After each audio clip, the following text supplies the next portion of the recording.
Thank you, बहुत शुक्रिया। और आई एम सॉरी, मैं इतनी फर्राटे से मराठी नहीं बोल पाती हूँ, लेकिन मुझे कुछ बोलना है आपसे। मैं 2003 में मुंबई आई थी। पहली जॉब मेरी यहीं थी। और करीब 10 शहरों में रहने के बाद मैं मुंबई आई, और मुंबई के बाद फिर उसके बाद मेरा दिल कहीं नहीं लगा। यहाँ तक कि मैं एक बार दिल्ली गई थी 6 साल के लिए, लेकिन मैं मुंबई को इतना याद करती थी कि मैं सब छोड़ छाड़ के वापस आ गई। मुझे लगता है ये इस पूरी दुनिया का सबसे खूबसूरत शहर है। इसलिए मैं कुछ मराठी में कहना चाहती हूँ, मुझे माफ़ कीजिएगा, मैं लिख कर लेकर आई हूँ, लेकिन मेरे दिल से आवाज़ निकल रही है। जय जय महाराष्ट्र माझा, गर्जा महाराष्ट्र माझा। नमस्कार, माझं नाव आतिका आहे आणि मी तुमच्या सर्वांचं स्वागत करते. मी मुंबईमध्ये 2003ला आले होते आणि इथे माझा आयुष्याचे सगळ्यात सुंदर वर्षे घालवली आहेत. मी आज सुद्धा पूर्ण देशभरामध्ये कुठेही जाते तेव्हा मनापासून या शहराचे कौतुक करते. इथले लोक, संस्कृती आणि साधेपण, इथले सण आणि लहान घरातला मोठा आनंद, इथल्या सुरक्षेचा अनुभव वेगळाच आहे. तुम्ही बिनधास्त आणि बेफिकर राहू शकता, आणि या सगळ्याकरता मी इथल्या सरकारचे आणि इथल्या लोकांचे आणि सुरक्षा व्यवस्थेचे मनापासून आभार मानते. मैं जब मुंबई आई थी तो मैंने सबसे पहले देखा एक ऐसा शहर है जहाँ आदमी मछली पकड़ के लेकर आता है, लेकिन औरत उसे बाजार में जाके बेचती है। इससे बड़ा नारी शक्ति का उदाहरण और क्या हो सकता है कि जो कारोबारी काम है वो औरत करती है। अपने बारे में मैं क्या बताऊं, मेरे father deputy commissioner commercial tax थे, और उसकी वजह से मैं कई शहरों में रही हूँ, 10 शहरों में रही हूँ। और 10 शहरों में रहने के बाद उसमें से एक था मेरठ कैंटोनमेंट, जहाँ मैंने आर्मी ऑफिसर्स के साथ, उनकी फैमिलीज़ के साथ बहुत साल गुजारे। और मेरी पर्सनालिटी जो कुछ भी है, मैंने ज़िंदगी में जो कुछ भी किया है, मैं उसका आधा श्रेय कैंटोनमेंट में गुजारे हुए अपने सालों को देना चाहती हूँ। और कैंटोनमेंट में अच्छी बात ये होती है कि आपकी पहचान आपकी अपनी सोच से होती है, ना वहाँ पे किसी तरह की आइडेंटिटी होती है, ना वहाँ मर्द और औरत में फ़र्क है, ना वहाँ ज़ात पात है, ना वहाँ धर्म मज़हब है, ना वहाँ ऊंच नीच है, ना वहाँ गरीब अमीर है। सब आराम से, और ना बहुत ज़्यादा पैसे की तरफ रुझान होता है ज़िंदगी का। बहुत अच्छी तरह से अपने देश के लिए क्या करना है, क्या कर सकते हैं, क्या कर चुके हैं, ये सोचते हुए लोग अपनी ज़िंदगी गुजारते हैं। और मैं जहाँ भी जाती हूँ यही कहती हूँ कि ये ज़िंदगी जीने का सबसे अच्छा तरीका है। मंटो, सादत हसन मंटो एक लेखक थे, उन्होंने अपनी एक कहानी में अपने सारे किरदारों का नाम लिखा था ABCD, क ख ग घ। कि सोचिए कि अगर हमारे नाम, हमारे फर्स्ट नेम, सर नेम ही ना हो तो हमको कैसे पहचाना जाएगा? सिर्फ हमारे काम से, हमारी बातों से, हमारे जो हम कंट्रीब्यूट कर सकते हैं सोसाइटी को, उससे। मैं 20 साल पूरे कर चुकी हूँ फिल्म टेलीविज़न इंडस्ट्री में। न्यूज़ चैनल्स में 7 न्यूज़ चैनल्स की लॉन्चिंग टीम में रही हूँ। Star news, IBN 7, E24, news 24, news nation, Bhaskar, और 6 साल पहले कलर्स, और फिर कलर्स के बाद कलर्स सिनेप्लेक्स, और CNN न्यूज़ 18 में मेरे शोज़ आते हैं, और प्रोड्यूस करती हूँ और होस्ट करती हूँ। उसके अलावा कविता, शायरी, पोइट्री का शौक़ मुझे बचपन से है। और बचपन से शौक़ यूँ हुआ मुझे कि जब मैं कैंटोनमेंट से निकलकर मेरे फादर का ट्रांसफ़र कहीं और हुआ, सिविलियन वर्ल्ड में मैं पहुंची, तो मैं बहुत डिप्रेस हो गई कि ये कैसी जगह है। ना मेरा स्कूटर है जिसको मैं 100 की स्पीड से चला सकती हूँ, ना यहाँ पे रात के 10 बजे 11 बजे आराम से घूम सकती हूँ, ये क्या हो रहा है। तो वो जो वक्त था उसमें मैं बहुत उदास रहने लगी। और मेरे एक प्रिंसिपल थे, उनका नाम था मिस्टर BN सरकार। उन्होंने कहा कि मैं समझ रहा हूँ तुम किस परेशानी से गुजरी हो या गुजर रही हो, मैं चाहता हूँ तुम कुछ लिखो। और जब तुम लिखोगी तो मैं क्लास के पीछे जो बोर्ड्स लगे हुए होते हैं इसमें बड़े से पोस्टर में उसको छपवा के लगाऊंगा। मैंने कहा ये क्या बात है, लेकिन ठीक है मैं लिखती हूँ। तो तब मैंने एक नज़म लिखी थी और ये 1997 या 98 की बात है। उस खुदा ने जहाँ बनाया, अरमानों से उसे सजाया, फिर नीचे इंसान को लाया, देख उन्हें फिर वो मुस्काया। आदम हवा थे कहलाते, मर्द और औरत जाने जाते, खुले आसमां में थे गाते, हमें खुदा ने एक बनाया। दिन बीते और गया वो कहना, हम तुम एक दूजे का गहना, औरत को दहलीज में रहना, घर का मालिक मर्द कहलाया। सदियां बीती वही नज़ारा, कोने में औरत का गुजारा, कायम है पर आदम का नारा, खुदा ज़मी का हमें बनाया। ख्वाहिशें आंसू में बहती, फिर भी औरत कुछ न कहती, जंजीरों में कैद थी रहती, उन्हें पर अपना सरताज बताया। औरत बोली मुझे रोको मत, आगे बढ़ना है टोको मत, जहन्नुम में मुझे झोंको मत, सदियों तुमने मुझे रुलाया। मर्द बोला इतराती क्यों हो, हमसे कदम मिलाती क्यों हो, जर्रा हो ये भूल जाती क्यों हो, और फिर अपना जोर जताया। कब तक ये जंग जारी रहेगी, औरत कब तक बेचारी रहेगी, आदम से कब तक हारी रहेगी, औरत ने है ये सवाल उठाया।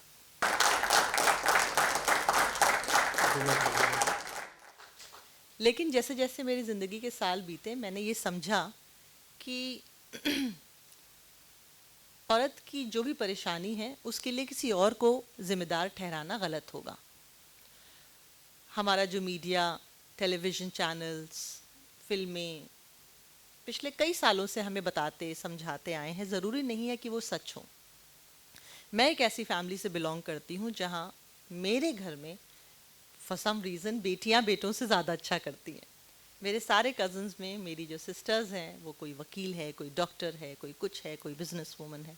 मैं जर्नलिस्ट बनी पहले, मैंने थिएटर बहुत किया, हाल ही में नेटफ्लिक्स की एक फिल्म में एक्ट किया, कलर्स पे शोज़ हैं, CNN न्यूज़ 18 पे शोज़ हैं। मैंने एक बार सोचा कि मेरी सक्सेस अगर मैं फेलियर रहती ज़िंदगी में तो किसको ब्लेम करती, और अगर मैं सक्सेसफुल हूँ तो किसको ब्लेम या उसका क्रेडिट किसको देती हूँ।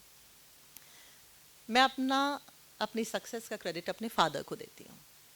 मेरे फादर ने कभी भी तेज़ चलती हुई बेटियों के रास्ते में रोड़े नहीं अटकाए, कभी भी हमारा रास्ता काटने की कोशिश नहीं की। अगर हम रात को 1 बजे आ रहे हैं अपने एक ड्यूटी से, आने दिया। अगर हम छोटे कपड़े पहन रहे हैं, पहनने दिया। अगर हम चीख रहे हैं, चिल्ला रहे हैं, ऊंची आवाज़ में बात कर रहे हैं, करने दिया। अगर हम बहस कर रहे हैं तो करने दिया। अब समझ में आता है कि like we say that behind every successful man there is a woman, I think behind every successful woman there are many men. So आपको तालियां।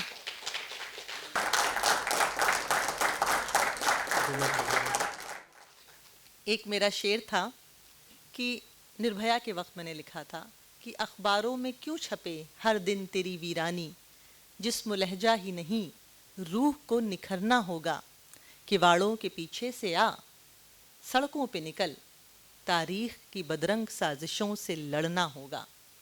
और हाल ही में मैंने ये शेर कहा CNBC TV 18 के कॉन्क्लेव में कि औरतों को खिलने के लिए एक ख़ास मौसम चाहिए, औरतों को खिलने के लिए एक ख़ास मौसम चाहिए, आसान रिश्ते, बेखौफ सड़कें, अच्छे दोस्त।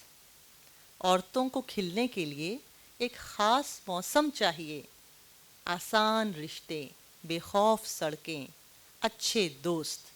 ये मिल जाएं तो खुशियाँ दिल से आ लगेंगी, और जो मैं दफ्तर देखूं तुम भी घर देखना, जो मैं दफ्तर देखूं तुम भी घर देखना, तुझको मेरी दुआ लगेगी, मुझको तेरी दुआ लगेगी।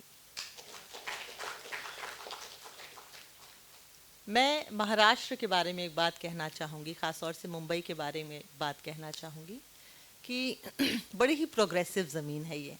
मैंने यहाँ आदमी और औरत में कोई फ़र्क नहीं देखा। मैंने यहाँ ज़ात पात मज़हब धर्म का कभी कोई फ़र्क नहीं देखा। इनफैक्ट मैं यूपी से पहली बार आई थी, किसी ने कहा यूपी बिहार का नाम लिया। मैं मानती हूँ कि मेरे ये साल मेरे उन सालों से कहीं बेहतर हैं। मैं होली, दिवाली, कोई भी फेस्टिवल हो, मतलब कि आप सोचिए कि एक पहाड़ लड़कियों का, उसके ऊपर एक लड़की चढ़ जाती है और जाके मटकी फोड़ती है, ये नॉर्थ के किसी भी शहर में नहीं हो सकता, ये सिर्फ बॉम्बे में हो सकता है। राहत इंदौरी का एक शेर है, न हम सफ़र न किसी हमनशी से निकलेगा, हमारे पाँव का कांटा हम ही से निकलेगा। ये आदमी और औरत दोनों पे बात लागू होती है। ज़िंदगी में मैंने अपने सफ़र से ये मेरी ज़िंदगी की सीख है जो मैं सबसे बोलती हूँ कि चलना मत छोड़ो। मेरी भी लाइफ में बहुत प्रॉब्लम्स आई हैं, लेकिन मेरे सोशल मीडिया को देख के कोई शर्तिया नहीं बता सकता कि ये लड़की कभी परेशान भी रही होगी। मैं कोशिश करती हूँ कि पॉजिटिव रहूँ, पॉजिटिव रखूँ सबको, और कभी चलना ना छोड़ूँ। लाइफ में प्रॉब्लम तब आती है जब आप उम्मीद छोड़ देते हैं। मेरे एक बहुत अच्छे दोस्त हैं कैप्टन रघु रमन, उनको पढ़िएगा आप, गूगल पे, यूट्यूब पे उनकी कहानियाँ, उनकी जो जो बातें करते हैं। मोटिवेशनल स्पीकर हैं, आर्मी में रहे थे, बहुत सारे बड़े कॉर्पोरेट्स में रहे हैं। उन्होंने एक वीडियो में एक बहुत दिलचस्प बात बताई जिसने मेरी ज़िंदगी बदल दी। एक सिंड्रोम होता है, उसका नाम होता है Stockdale syndrome. James Stockdale America की आर्मी में एक ऑफिसर थे, सीनियर ऑफिसर थे। वो वियतनाम की वॉर के बाद वहाँ बंदी बना लिए गए। 8 साल उनको वहाँ रखा और हर दिन 3rd डिग्री टॉर्चर दिया। 8 साल के बाद वो वहाँ से रिहा हो गए और फिर उसके बाद उन्होंने कई पदों के लिए लड़े, वो इलेक्शन लड़े, बहुत सक्सेसफुल रहे। तो उनसे किसी ने कहा कि आपके साथ जितने लोग बंदी बनाए गए थे सब मर गए, आप कैसे बचे? तो उन्होंने एक बहुत दिलचस्प बात बताई। उन्होंने कहा कि मेरे साथ जो लोग बंदी बनाए गए थे और जो नहीं बचे, वो इसलिए नहीं बचे क्योंकि उन्होंने अपने आप से ये कहा कि हम तो अमेरिकन्स हैं, देख लेना क्रिसमस तक हम यहाँ से बाहर हो जाएंगे। क्रिसमस आया और क्रिसमस चला गया। फिर उन्होंने कहा अरे ईस्टर तक हम यहाँ से वापस चले जाएंगे। फिर ईस्टर आया और ईस्टर चला गया। फिर उन्होंने कहा हम गुड फ्राइडे तक यहाँ से बाहर हो जाएंगे। गुड फ्राइडे आया और गुड फ्राइडे चला गया। Ultimately they died of a broken heart. वो नाउम्मीदी से मर गए। इसलिए ज़िंदगी में कभी भी नाउम्मीद मत होइए। अपनी एक आँख अपने प्रेजेंट पर रखिए और अपनी दूसरी आँख अपने जहन में अपने फ्यूचर पर। You should know that in the end you will prevail. It might take a few years, it might take a few decades, but ultimately you will get there. At the same time, I would say that life की छोटी छोटी चीज़ें enjoy करना कभी मत भूलिए। मैं एक बहुत हेक्टिक करियर में हूँ, मेरा आम तौर पर हर दिन 10 घंटे जाता ही है काम में, लेकिन मैंने 2 साल पहले अपने बचपन का जो पैशन था वो फिर से शुरू किया, और वो है बाइकिंग। मुसाफिर नाम के एक ग्रुप का मैं हिस्सा हूँ। हम लोग 2 घंटे, 3 घंटे, 4 घंटे, 5 घंटे की दूरी के इलाकों में जाके वापस आ जाते हैं, सिर्फ बाइकिंग के शौक़ के लिए। मैं लिखती हूँ अपनी पोइट्री उर्दू, हिंदी, इंग्लिश में, अब मराठी में भी कोशिश करूँगी लिखने की, और वो 20 साल से कर रही हूँ। एक किताब पे काम कर रही हूँ, 6 महीना 1 साल में शायद हो जाएगी। और उसके अलावा सूफ़ी कथक फिर से सीख रही हूँ अपने घर में, ताकि मैं डांस परफॉर्मेंसेस दे सकूं, क्योंकि मुझे डांस करना बहुत अच्छा लगता है। आप भी अपनी ज़िंदगी में अपने हार्ड साइड, टफ साइड और अपनी सॉफ्ट साइड में बहुत अच्छा बैलेंस बना के चलिए, क्योंकि ज़िंदगी में हम कहीं पहुंचने के लिए दौड़ तो रहे हैं, लेकिन अपने आज को एंजॉय करना बहुत ज़्यादा ज़रूरी है। इस बात का ख्याल रखिएगा।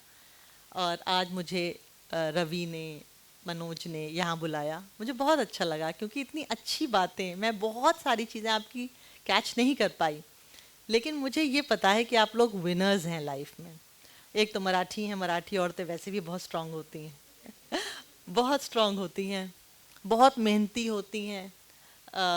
ये शायद एक बायस मेरे दिल में भी है कि मैं मराठियों के साथ काम करने में ज़्यादा मज़े आते हैं मुझे, क्योंकि वक्त पे आना काम की तरफ 100% तवज्जो, अटेंशन, निष्ठा, ये बहुत कुछ तो शायद हम जो ये दौड़ने का जो हमारी ज़िंदगी जो है ना, हम दौड़ रहे हैं और बिना कंप्लेंट किए हुए, ये इस सिटी में, इस राज्य में वो आ जाता है। आपको एक शौक हो जाता है कि नहीं ठीक है, सब कुछ बहुत बढ़िया है, वड़ा पाव खाओ और मज़े करो। बहुत शुक्रिया। मेरे 20 साल बहुत प्यारे बीते हैं और आगे भी मैं यहीं रहूँगी।